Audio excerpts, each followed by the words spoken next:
Hey guys, what is up? Welcome back po sa channel natin, Topi Manalo here. And kung natatandaan nyo, sa last video natin, yung nagkabit tayo nito, sabi ko, papakita ko sa inyo kung paano tanggalin tong front bumper pagka nag-upgrade tayo ng busina. And hey guys, what is up? Welcome back po dito sa channel natin, Topi Manalo here. And kung natatandaan nyo, yung last video natin, nung nagkabit tayo nito, sabi ko sa inyo, pag nag-upgrade tayo ng busina, papakita ko sa inyo kung paano baklasin tong front bumper, kasi napakadali lang nito. So, dumating na yung order ko na horn upgrade, pang-upgrade dun sa ating stable na, I don't know, biglang nasira parang tunog, ano siya, yung put-put, parang yung pang nagtitinda ng puto. Ganun yung naging tunog niya. So, I'm not sure kung yung mismong busina bang may problema or yung relay lang.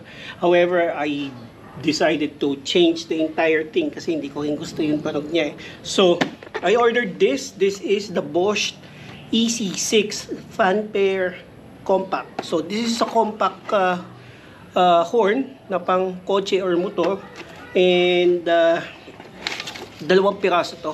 So ikakabit natin to ngayon dito, and ipapakita ko sa inyo kung paano natin babaklasin to. At syempre yung existing linya ang gagamitin natin, pero magpapalit ako ng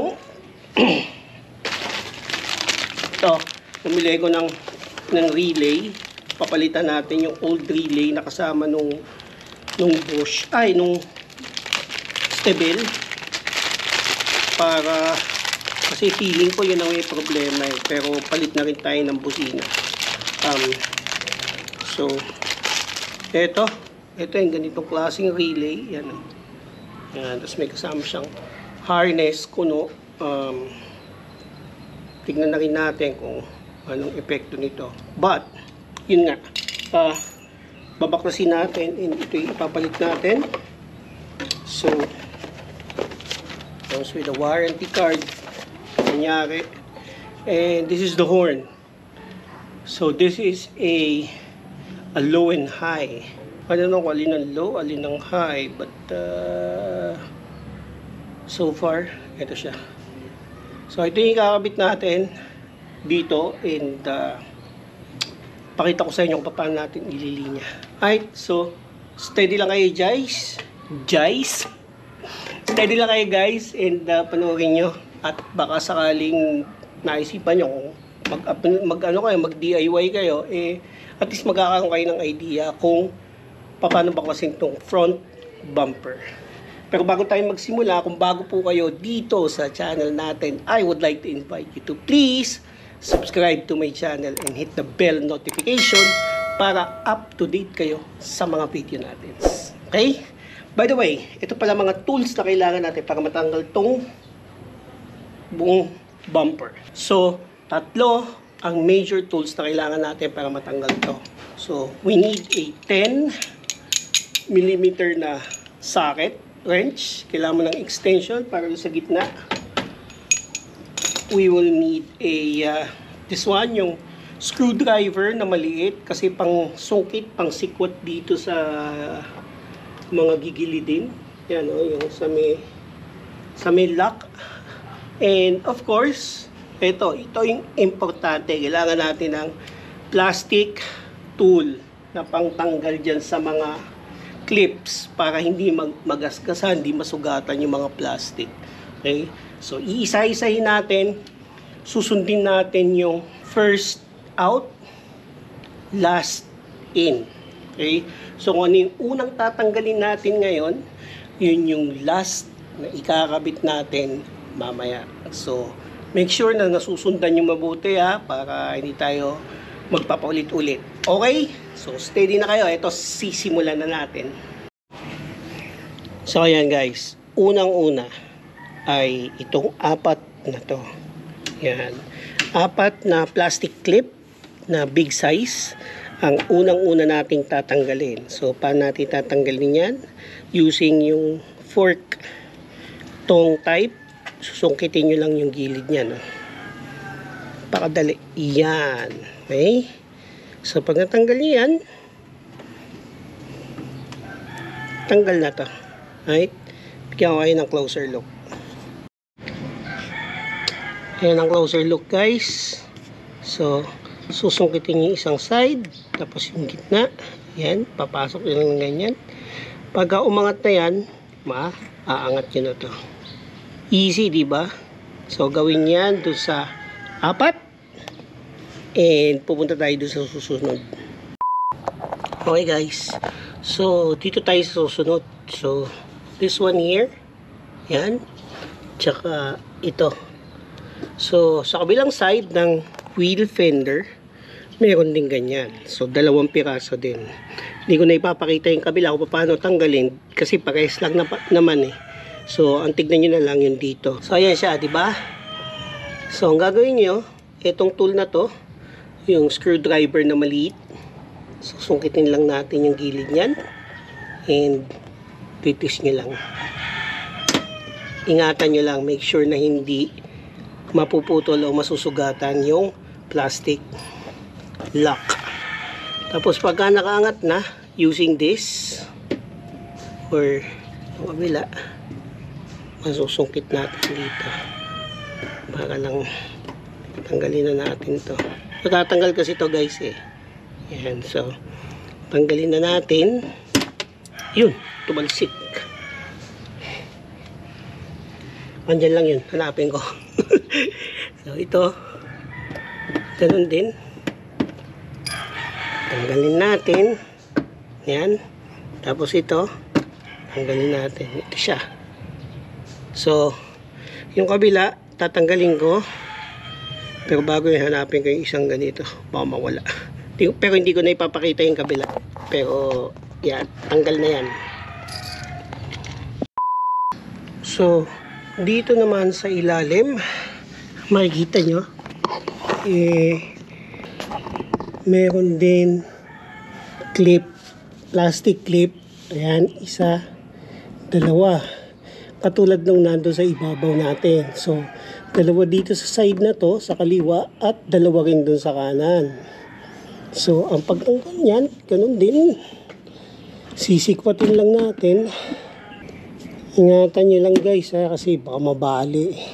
Yan, madali naman yan eh. Basta nakakuha nyo lang yung tamang sungkit, hindi naman mahirap yan. Basta ingatan lang natin. Ayan. So tanggal na silang 2. Parehas na parehas yan. Dito sa side na to, dito sa kabilang side, dito rin. So tatanggalin natin yan. So dahil nandito na rin tayo sa ilalim, ang kasunod na tatanggalin natin is yung ito, 10mm na bolt. Ayan, 2 yan. Isa rito, tapos isa rito. So gagamit tayo nito ng ating 10mm wrench and bubuksan lang natin yan. Pagka natanggal nyo na yung lock nyan o yung pagkakahigpit niya, mabilis na tanggalin yan eh. Kaya ng kamayin. So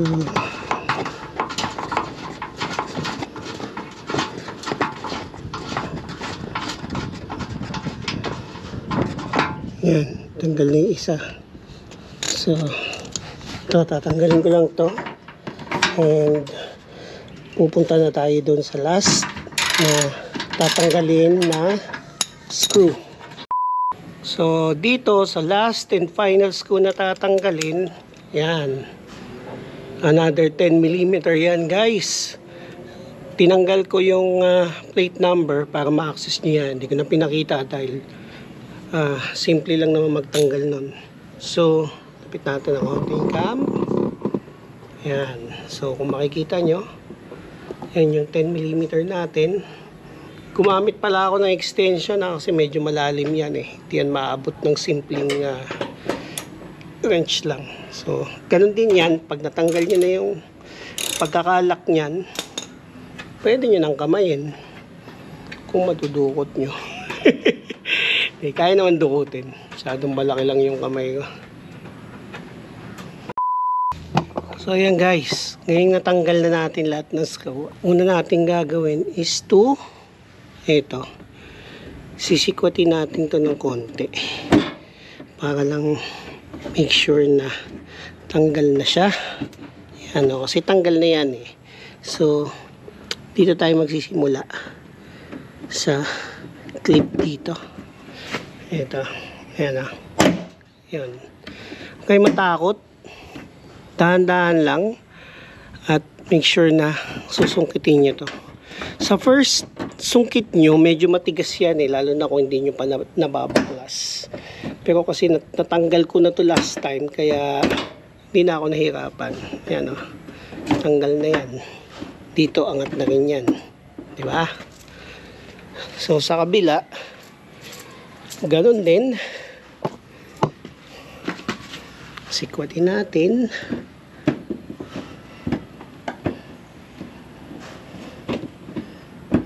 Yan.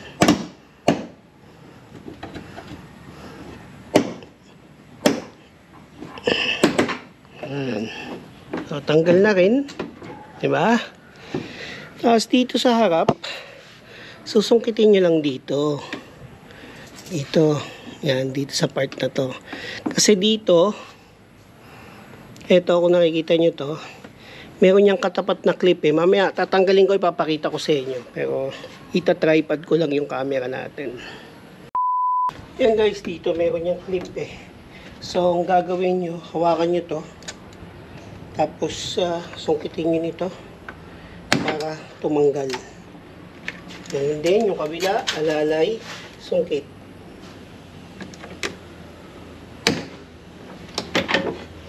Pagka natanggal nyo yun, yan o, naandaan nyo na ibababa ito. Kasi matatanggal na siya.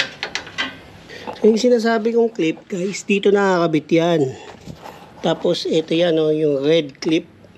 Yan yung sumusot dito. Okay. Tapos makikita nyo yung wire. Ito, ng DRL, ng running daylight natin. Pipindutin nyo lang dito. Yan, itong part na to, pipindutin nyo to para mahugot. Same goes dito sa kabila. Yan, pindot, hugot. So, tanggal na yan. Yung wire na yan, yan yung sa ating MDL. Tanggalin ko lang. Ayan guys, so ganyan na yung tsura niyan pagka wala na yung bumper. Makikita nyo na ang dami na palang pwedeng pagkabitan. Ang luwag na pala. So, accessible na siya. Magagawa nyo na yung gusto nyo gawin. Pwede nyo ng pwestuhan, ang gusto nyo pagpwestuhan. So, ayan, nakita nyo yung dati nating kinabit. Hirap na hirap ako ikabit yan nun. Pero ngayon, wala na, easy peasy na to.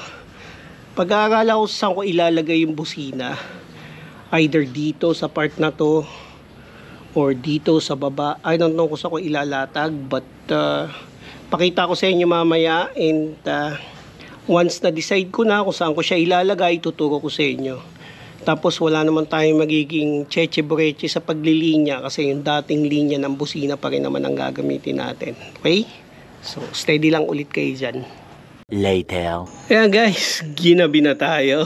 Kita nyo, tinututukan ko na ng flashlight yung tinira natin na busina kasi gabi na.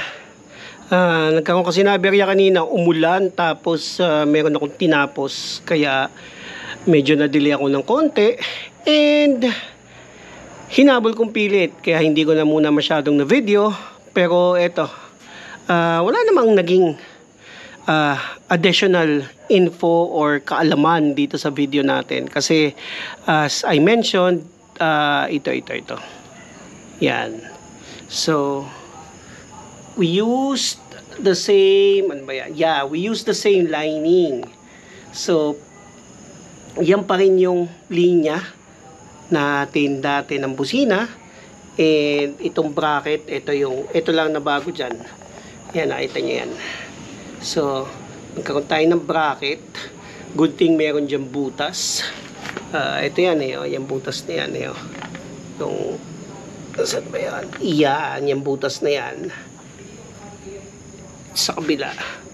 And ginamitan ko siya ng yung mga extra bracket ng side pannier ng sec natin para doon sa bike.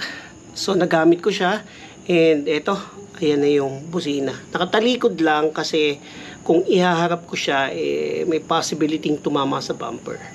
And then ayan, nilagyan ko na ng tape, and overall okay naman siya. Bibigyan ko kayo ng sound test bago ko isara para at least medyo maganda-ganda yung view. Okay guys, sound check tayo.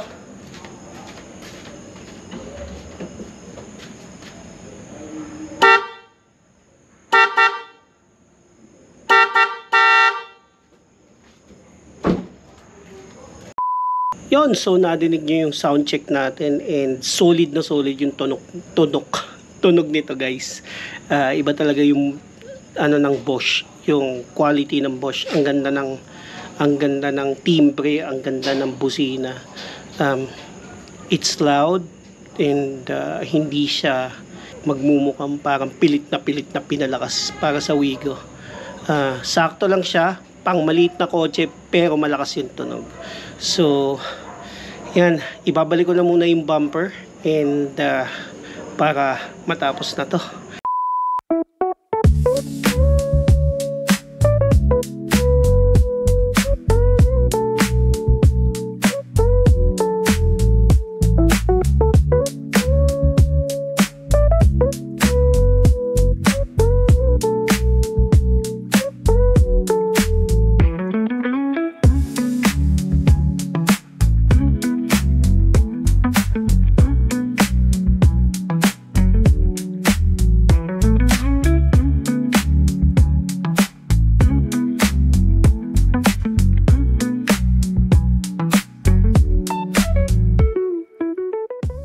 And guys, so natapos na tayo. Okay na, naikabit ko na. Nakita nyo, ang bilis, no? As in, literal, napakabilis. Pero, yun, tapusin natin yung video. Ako, nasayahan ako. Sana nasayahan din kayo. Pahit na lang ng like button. Also, kung meron kayong comments, questions, o kaya suggestions, sulat nyo na lang dyan, and binabasa ko yan at sinasagutan ko. Also, kung bago po kayo dito sa channel natin, again, I would like to invite you to please subscribe to my channel and hit the bell notification for more updates. Again, maraming salamat mga ka-auto. Gabing-gabi na. Topi Manalo po. Until next time, kita-kits po tayo.